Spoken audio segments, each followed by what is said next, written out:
Bienvenue dans le podcast des mères indignes et indignées. Aujourd'hui, c'est un portrait que je vous propose et pas n'importe lequel. Figurez-vous que j'ai une super grand-mère qu'on appelle Mamou. Mamou a 84 ans. Elle était mère de 3 enfants, mère au foyer, dans les années 60-70, dans les fameuses années Moulinex. Moulinex libère la femme. Une des questions qui m'anime le plus concernant les problématiques féministes et notamment celles liées à la maternité, c'est le problème de la transmission. Je dis problème parce que je trouve qu'on en manque cruellement. Alors quoi de mieux qu'une petite interview de ma grand-mère au sujet de sa vie de mère et de femme dans une époque où il fallait performer à la fois le rôle de ménagère et celui de pin-up. Alors, je suis Mamou, on m'appelle Mamou. Mes amis d'enfance m'appellent Moka. J'ai quand même 84 ans. J'ai 3 enfants, donc 2 garçons et une fille. J'ai 3 petits-enfants et j'ai 2 arrière-petits-enfants. Voilà, et je suis ravie de tout ce monde autour de moi. Est-ce que ça t'est déjà arrivé, toi, de te sentir mère indigne ? Oui, avec le recul du temps, maintenant, avec l'âge et l'expérience et tout ce que j'ai appris depuis, je me dis que pour mes enfants, je les ai peut-être pas assez écoutés eux. J'ai essayé de gérer ma vie, leur vie à eux, leur avenir, au jour le jour, mais je les ai pas assez écouter eux personnellement. Je ne sais pas si tu vois ce que je veux dire, leur poser des questions à eux, pour ce qu'ils voulaient faire, ce qu'ils ressentaient. Ça, je saurais le faire maintenant. Bah, tu le fais beaucoup avec tes petits-enfants. Avec moi, par exemple, on parle... oui, on parle ouvertement. Sans aucun tabou. Oui, c'est ça.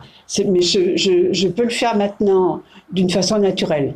Mais avec eux, je pense que j'étais trop jeune. Peut-être, ou peut-être un peu débordée par les tâches ménagères, tu vois. Est-ce que c'était pas aussi parce que tu étais quand même, donc tu étais jeune maman avec des jeunes enfants, c'était quoi? C'était les années 1960, ça. 60, voilà. Et quand même, années 60, c'est tout à fait le règne ultime de la mère parfaite. C'est très difficile de dissocier ta vie de femme, ta vie d'épouse, ta vie de mère, en fait, c'est une espèce de... Tout à fait.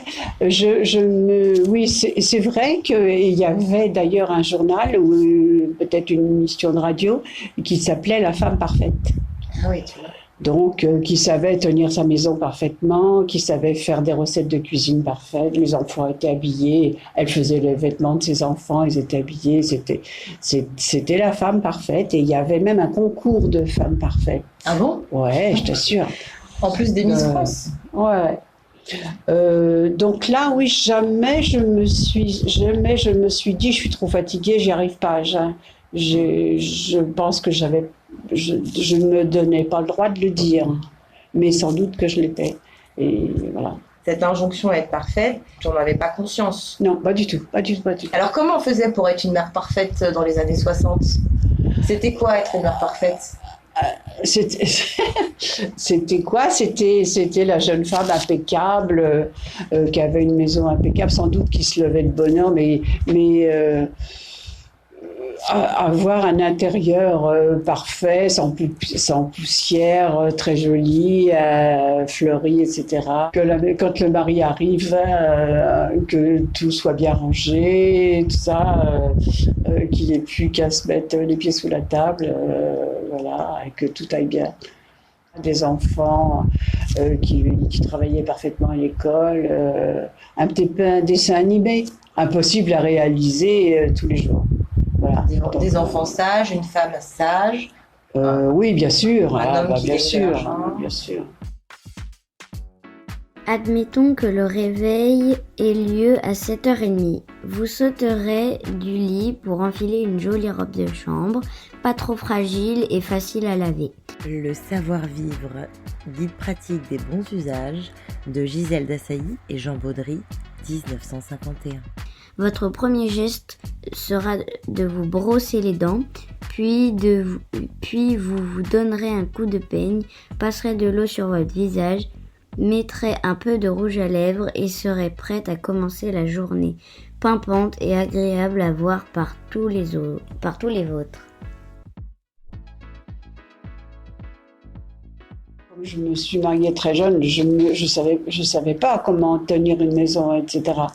Donc effectivement, j'ai eu en main une encyclopédie de la maison, de l'encyclopédie ménagère. Petit à petit, j'ai appris à faire du ménage, mais bon, ça se fait tout seul. Et bon, la cuisine aussi, j'ai beaucoup lu. Parce que du coup, tu as appris à cuisiner toute seule. Oui, j'avais regardé ma grand-mère faire, mais oui, j'ai appris à cuisiner toute seule. Tu n'as pas eu de transmission de comment être une mère parfaite? Non, parce que ma mère était commerçante, donc elle n'était pas à la maison. C'est ma grand-mère qui nous a élevés, mon frère et moi. Donc j'ai vu faire, si tu veux, mais ma mère m'a pas appris parce que c'est pas de sa faute. Elle était commerçante, elle était au travail. C'était une maman qui travaillait. Mais même le dimanche, puisqu'elle était dans le commerce, un commerce alimentaire, donc même le dimanche, elle travaillait. Et tes copines, les femmes de ton âge, tes cousines, tes copines, tout ça, elles ont eu une transmission de leur mère pour être justement une femme parfaite, parce que c'est quand même... Oui, je pense, oui. Mes amies d'école, oui. Mes cousines... oui, parce qu'elles avaient leur maman à la maison. À l'époque, les mamans étaient à la maison. Moi, j'étais à la maison et mes enfants rentraient le midi au maximum pour déjeuner.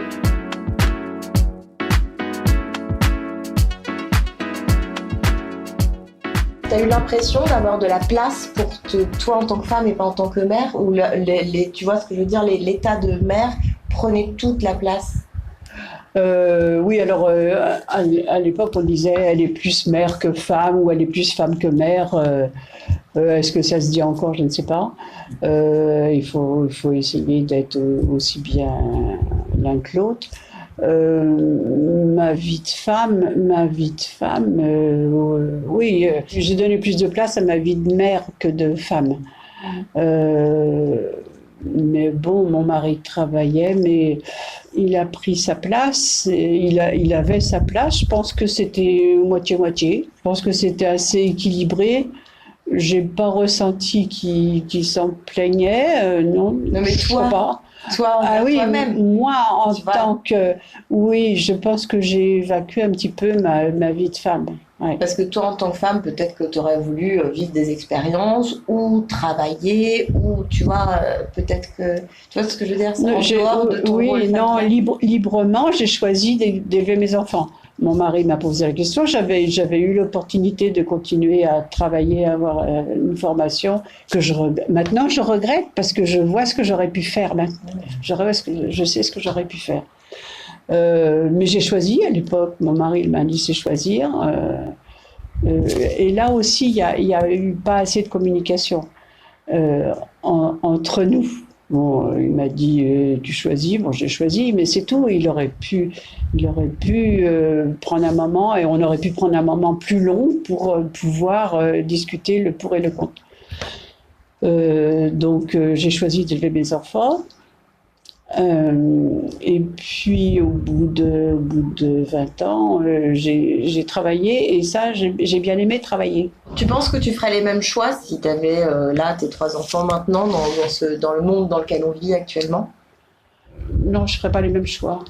Peut-être que j'élèverais mes enfants, mais peut-être moins longtemps, je resterais moins longtemps sans travailler, mais j'irais chercher une carrière quand même valorisante. Pour moi, c'était valorisant d'élever mes enfants. De toute façon, c'était comme ça que ça se faisait. Hein. Oui, c'est quand même une sacrée mission. Hein. Ouais, c'est ça. C'est quand même très...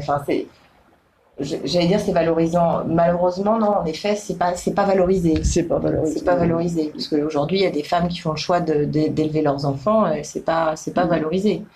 Pourtant, c'est un métier d'élever des enfants et de faire une maison. Oui, mais je regrette pas du tout. Ah oui. Je regrette pas du tout.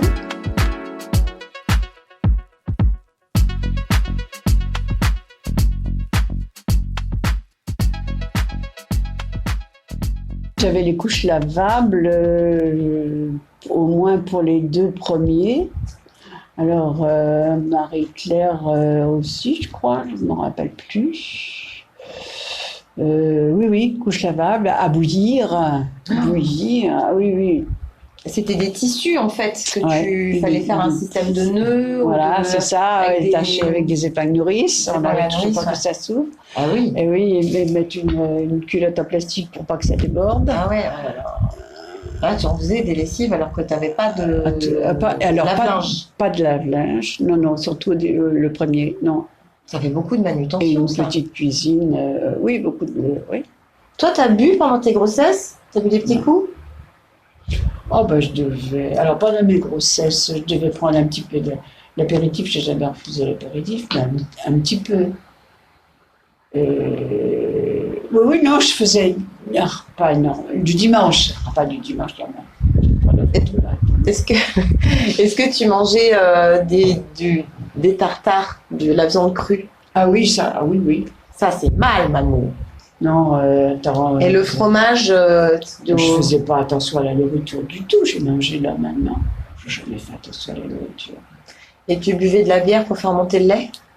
Ah oui, après la Une naissance. véritable mère indigne!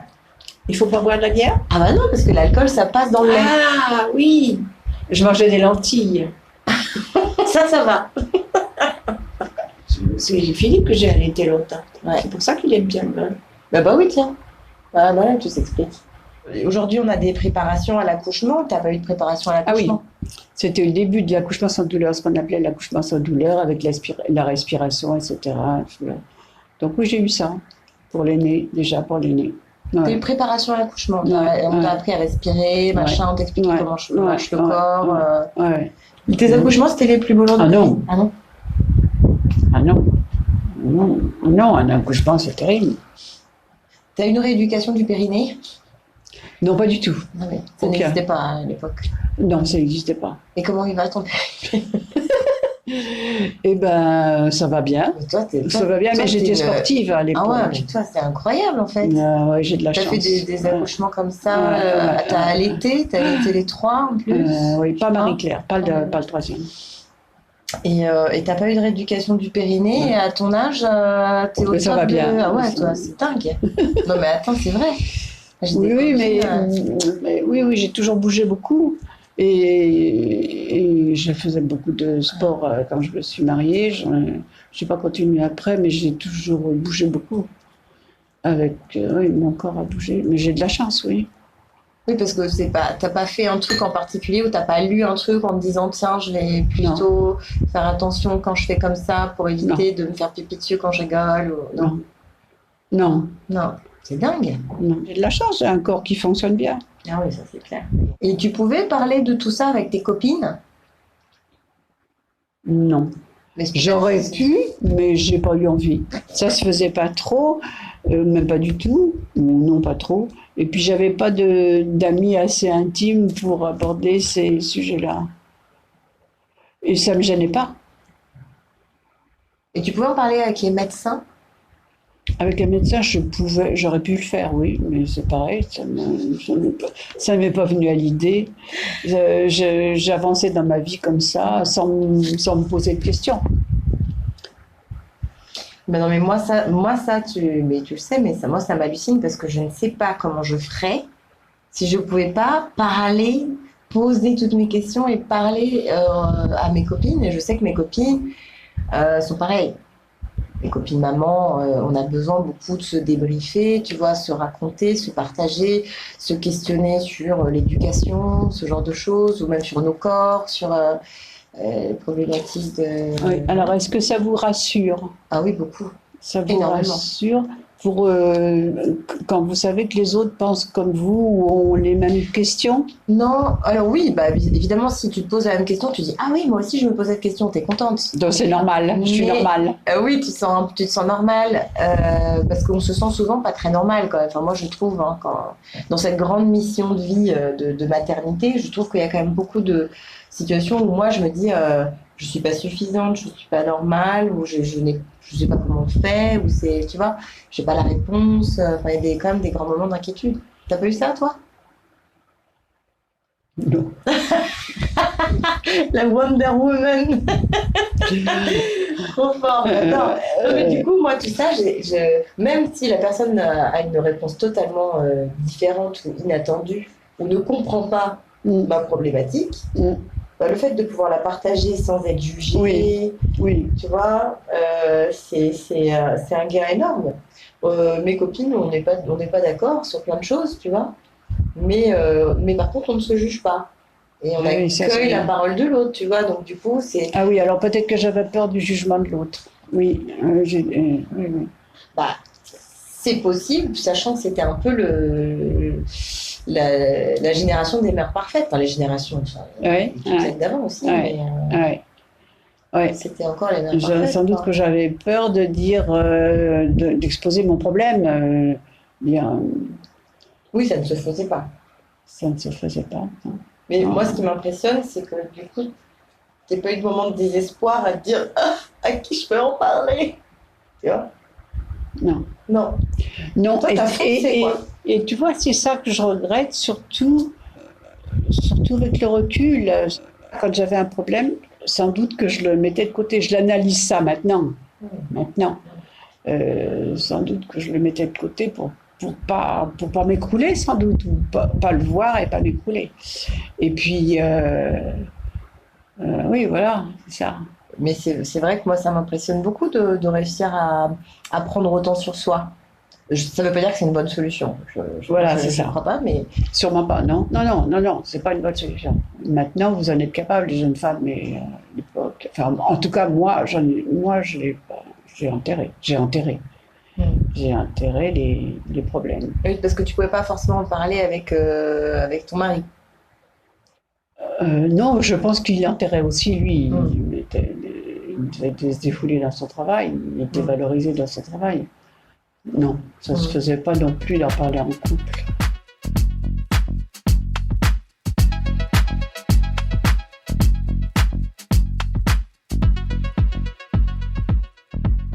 Toi, t'aimes bien être grand-mère. Ah ouais, enfin, de devenir grand-mère, ça peut être dit. Oh, j'adore être arrière-grand-mère. Je pensais pas être arrière-grand-mère, mais c'est génial. Comme je dis à mes amis, j'ai une arrière-petite-fille qui a 10 ans.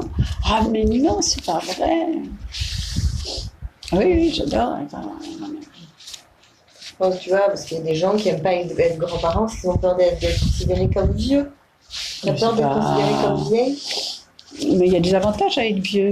Oui. Bah, en même temps, il faut dire que toi, t'es une super vieille, quoi. T'es même une vieille, pas vraiment vieille, quoi. T'es une vieille jeune, quoi. Oui, c'est dans la tête, dans la tête. Ce qui me gêne en ce moment, c'est de ne pas pouvoir m'occuper plus de Lilia, plus de Maxence, parce que j'ai moins de force. Mais si, j'ai moins de force physique pour porter Maxence, pour se mettre à quatre pattes par terre. Je le fais, mais j'aurais peur de le faire tomber. Quand il était petit, il faut que je me méfie de mon corps, qui vieillit quand même, qui a moins de force. Oui. Je me sens diminuée physiquement. Voilà. Ça t'a pas fait trop peur, toi, ça, justement dans ta vie de femme, de dire je vieillis, je veux me montrer mes cheveux blancs, tout ça non, parce que mon mari vieillissait en même temps que moi. Oui. Et puis lui, il avait quelques années plus que moi. Ah oui, ça aussi, je regrette de ne pas avoir été assez proche de lui. Proche de lui dans la communication, oui, amoureusement, tu veux dire, ou oui, aussi. Ouais. On est trop pris dans le concret. Parce que vous étiez quand même, quand vous êtes mariés, vous étiez très amoureux, vous étiez des vrais lovers. Bah oui, quand même. Mais tu vois, à l'époque, on ne montrait pas. On s'embrassait en public devant d'autres personnes, ça ne se faisait pas. Oui. Ça ne se faisait pas. Oui. Déjà, tenir la main devant d'autres, ouais, si, peut-être quand même. Mais voilà. Se montrer notre amour, ça ne se faisait pas. T'aurais, toi, voulu pouvoir être plus libre de montrer, de partager, de faire des escapades. Vous avez fait un peu des escapades en amoureux? Ah oui. Vous laissez les gosses Oui. Un moment, quand Jean était encore en primaire et donc Philippe devait être en secondaire, on partait, Pépé Mémé venait ici garder les enfants et on partait tous les 2-8 jours. Ah ben quand même. Ah oui, souvent, on faisait ça souvent. C'est bien, vous êtes consacrés du coup des vrais moments. Ah oui, on partait tous les deux, oui. Vous étiez quand même très complices. Oui, Guy disait, on peut se montrer notre amour différemment. Oui, mais enfin bon. Oui. Parce qu'il on n'avait pas besoin de mots ni de gestes pour se comprendre. Tu vois. Ah oui. Ça, c'est beau. Non? Toi, t'aurais voulu plus de poésie, plus de lyrisme. Oui. Maintenant, oui, mais sans doute qu'aussi, peut-être que ça m'a manqué, oui. Je comprends.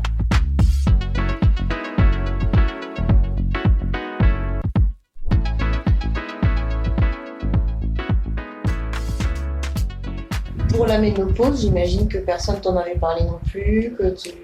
Ah oui, oui, c'est ça. Oui, personne. Même le plus important, avant de me marier, personne m'avait expliqué. Parler des rapports sexuels? Ouais, je savais à peu près, mais non, je ne savais pas. L'hymen, par exemple, je ne savais pas du tout.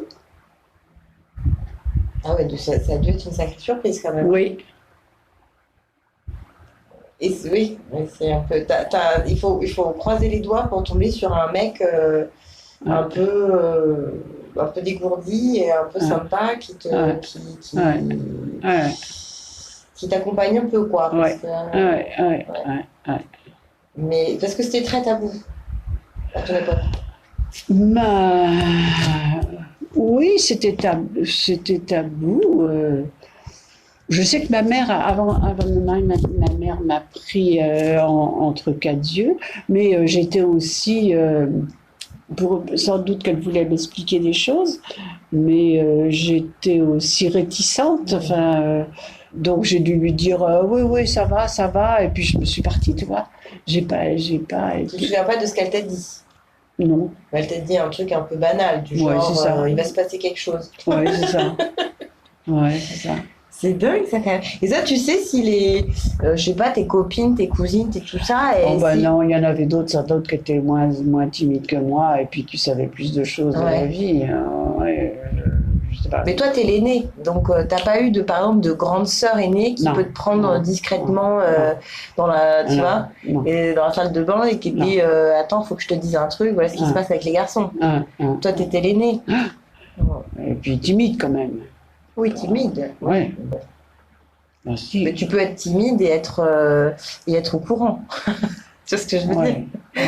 Ou être timide et curieux, ça va aussi ensemble, c'est possible. Mais il y avait peut-être pas, vous en parliez pas à l'école, par exemple. Ah non. Je sais pas, en biologie, en sciences et vie de la Terre. Oui, si. Que tu savais comment on faisait les bébés? Oui, quand même. Ah bah, je sais pas. Si, en classe de terminale, en cours de sciences naturelles, il y avait eu une femme qui était très bien. Si, en cours de sciences nat. Donc elle vous a dit quand même qu'il y avait une pénétration, tout ça. Ah non. Les yeux. mais comment du coup? Parce qu'on t'a expliqué des spermatozoïdes et des ovules, d'accord, mais du coup, comment ça se rencontre? Ah bah ouais, non, fallait imaginer. Mais t'avais déjà vu un homme nu? Ah non. Papou, c'était le premier homme nu. T'avais jamais vu un homme nu sur la plage, une petite plage nudiste? En maillot de bain, non? Non, t'avais vu un peu en SVT, t'avais vu en sciences et vie de la Terre, t'avais vu en machin. Voilà. Un dessin. Oui, oui. T'as vu des sculptures grecques? Oui, c'est ça, c'est ce que j'allais dire, les sculptures. Oui.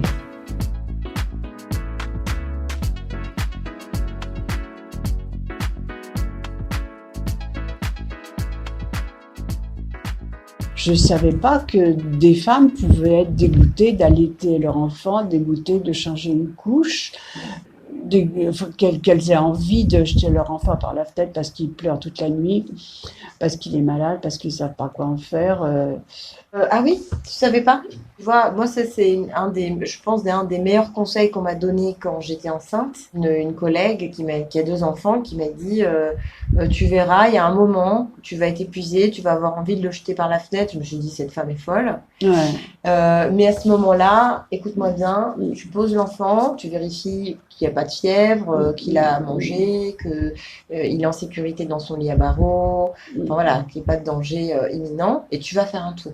Et tu le laisses, tu lâches l'affaire parce que tu as besoin de dormir. Tu ne seras pas une personne anormale, tu seras juste quelqu'un d'épuisé, c'est normal. Oui, voilà, c'est ça, c'est un bon conseil. Voilà, ouais. C'est la mère, c'est signe que la mère est épuisée quand elle en arrive là, à avoir ce sentiment-là, ou la femme. C'est qu'elle est épuisée, elle est frustrée sans doute. Je me dis que les gens qui secouent leurs enfants, ben tu vois, c'est que en fait ils n'ont pas pu désamorcer, ils se sont dit je suis anormale, je suis devenue fou, je suis devenue folle, cet enfant est diabolique, il me veut du mal, machin, et en fait tu montes ta sauce parce que t'es épuisée, parce que plein de choses, t'as les hormones, hein, et puis tu secoues cet enfant et tu le tues, quoi. Oui, c'est ça. Je savais pas, enfin j'en prends conscience en t'écoutant. Je ne savais pas que ça pouvait aller jusque-là, mais maintenant je comprends mieux. Je comprends mieux certaines femmes, oui. Il y a des femmes aussi qui mettent beaucoup de temps avant de créer du lien avec leur enfant. L'enfant sort de leur corps, et puis c'est fini. Et en fait, elles sont dans un état de choc. Bien souvent, étranger. C'est un étranger qui sort de ce corps et c'est comme un état post-traumatique. Oui, alors est-ce que ça veut dire que cet enfant n'était pas voulu? Non, ça c'est des récits, il y en a plein, des récits de femmes. Alors ça peut être dû à plein de choses et ça peut être aussi dû à la violence d'un accouchement où la personne a failli mourir, par exemple. De créer le lien tout de suite, c'est pas. Il y a plein de femmes qui ne créent pas le lien, qui disent qu'est-ce que c'est que ce truc qui c'est en train de gémir à côté de moi, voilà. Ou la peur de se dire je vais pas y arriver. Oui, c'est ça. Mais tu sais que la plus grande cause la première plus grande cause de mortalité chez les jeunes mères qui viennent d'accoucher, c'est les problèmes cardiovasculaires. Oui. La deuxième cause, c'est le suicide. Ah, ce qu'on appelle le baby blues. Alors, le baby blues, ça mène pas forcément au suicide, mais c'est un état dépressif dû à la chute hormonale, etc. Mais c'est non, c'est le suicide. C'est vraiment le suicide après l'accouchement. Ouais. C'est à faire savoir tout ça. Bah ouais, ça se sait pas du tout. Et t'imagines toutes ces femmes qui ne peuvent pas avorter, par exemple, ou qui ne veulent pas, et qui ne veulent pas de cet enfant, et qui sont enceintes, et qui accouchent, tu vois. Elles ne peuvent pas l'accueillir dans de bonnes conditions. Bah, c'est quand même une violence, ça peut potentiellement être une violence inouïe d'avoir un corps étranger dans son corps, alors que tu ne le veux pas. Alors que tu ne le veux pas, voilà. Et ouais. Comme Alien, tu vois. Ouais. Quelle horreur. Bah ouais, c'est terrible. Ça doit être vraiment horrible. Et tu vois, en favorisant ce genre de situation, et en ne cassant pas le tabou que c'est que tout simplement que le fait d'avoir un enfant, c'est magique, mais ça peut être aussi horrible pour certaines personnes, tu vois. Et ben forcément, c'est dédier un enfant à la violence. C'est évident que ce sera violent. C'est ça. Moi, j'allais dire, le principal, c'est d'aimer. Mais comme tu dis, il y a des femmes qui ne peuvent pas aider le bébé qu'elles n'ont pas voulu. Si on n'aime pas, comment. Mais tu vois, alors par exemple, pour l'histoire de l'allaitement, enfin moi j'ai plein de copines qui aiment leurs enfants à la folie, mais qui ne supportent pas l'idée d'avoir cet enfant qui te tète le nichon. Mais ça, c'est un rapport à ton corps. C'est pas un rapport à l'amour que tu as pour l'enfant, tu vois. Ouais, c'est particulier. Parce que bon, c'est leur sein, mais c'est surtout le lait qui va nourrir son bébé. Il faut reconnaître que c'est quand même un truc de dingue, tu vois. Tout le monde n'est peut-être pas prêt à se dire ouais, je produis du lait, tu vois. Moi, je peux comprendre que pour certaines personnes, ce soit bizarre de produire du lait, de se sentir mammifère, hein, tu vois. on est peut-être trop loin de nos racines animales. Je me suis pas posé de question comme ça. Bah oui. Rien n'est parfait, personne n'est parfait. On est mère, mais pas forcément parfait, comme la société le dessine. Et on le fait avec ce qu'on est. Absolument. Moi, je me suis pas du tout posé de questions. Mais est-ce que ça m'a manqué? Je crois pas. Après, je pense qu'il y a aussi des nouvelles injonctions. C'est que cet enfant mange bio, même les mères allaitantes vont se poser la question de manger 5 fruits et légumes par jour, des légumes bio, local, sans pesticides, sans machin truc, qui respectent la faune et la flore. C'est les nouvelles techniques d'alimentation. À une époque, il fallait commencer à 4 mois. Après, maintenant, il faut commencer à 6 mois. Maintenant, on ne sait plus, on sait plus. Et puis, il faut les laisser manger avec les mains. Tu vois, c'est à chaque époque aussi ces injonctions et ces techniques de puériculture qui changent tout le temps. Il y a une époque, il faut aller dormir sur le dos. Après, il faut dormir sur le ventre. Sinon, machin. Et puis c'est pas genre on vous conseille, c'est si jamais ton enfant dort sur le dos, il va mourir de la mort subite du nourrisson. Donc ça te met dans un état d'angoisse terrible, tu vois. Ouais. Parce qu'à l'époque c'était le bébé couché sur le côté. Mais moi je couchais sur le côté. Après il faisait ce qu'il voulait le bébé. Je connaissais pas la mort subite du nourrisson. Moi j'ai eu 3 enfants, je connaissais pas du tout. Voilà. Aujourd'hui, tu pourrais pas fumer dans une voiture avec tes gosses derrière. Ah non. Mais dans les années 60, tu fumes. Il y avait pas de ceinture de sécurité. Il y avait toujours la cigarette, les mégots. Et à l'époque, ça, c'était pas être parent indigne. Mais aujourd'hui, tu fais ça, t'es un parent indigne. Ah oui, c'est ça. Moi, si je redeviens mère aujourd'hui, je vais devoir négocier avec des injonctions qui sont pas les mêmes qu'il y a 10 ans. Et je vais devoir potentiellement assumer que je vais acheter un trotteur et je vous emmerde. Enfin, tu vois, voilà. Absolument. Oui, mais du coup, c'est ça aussi être mère indigne pour moi. Tu vois, c'est de pouvoir dire, je m'en fous. Alors du coup, j'étais mère indigne. Voilà. Du coup, j'étais mère indigne parce que je faisais à ma façon. Et oui, quand tu dis t'es originale ou qu'est-ce que c'est que des fois tu dis maman, t'es pas comme, je sais pas comment tu dis des fois. Exceptionnelle. Non, c'est pas ça. T'es merveilleuse. Non, c'est pas ça non plus. Un peu rigolote ou un petit peu marginale. Rebelle, c'est ça que tu dis. Donc oui. Donc j'étais pas mère parfaite. Je faisais à ma façon.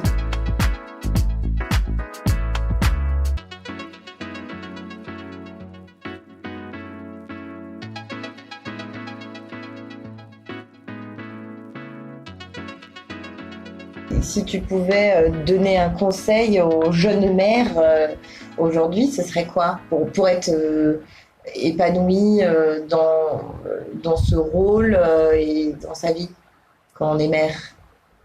Alors,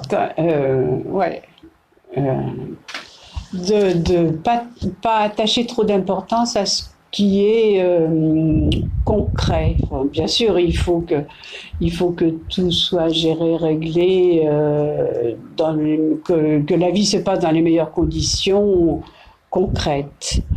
Mais donner plus d'importance, de faire très attention à l'état d'esprit, à l'état de sentiment de son enfant, de l'écouter. D'écouter ses réactions, de non pas seulement le regarder son physique, mais son intérieur. Qu'est-ce que tu pourrais me conseiller? Te conseiller? Oui, en tant que grande prêtresse du savoir de la femme, de la mère, de la grand-mère, de l'arrière-grand-mère. De conseiller de rester comme tu es, parce que tu poses des questions et tu cherches les réponses, et ça c'est parfait. Tu élèves ta fille tu lui donnes toutes les connaissances que tu peux lui donner, mais je te trouve bien.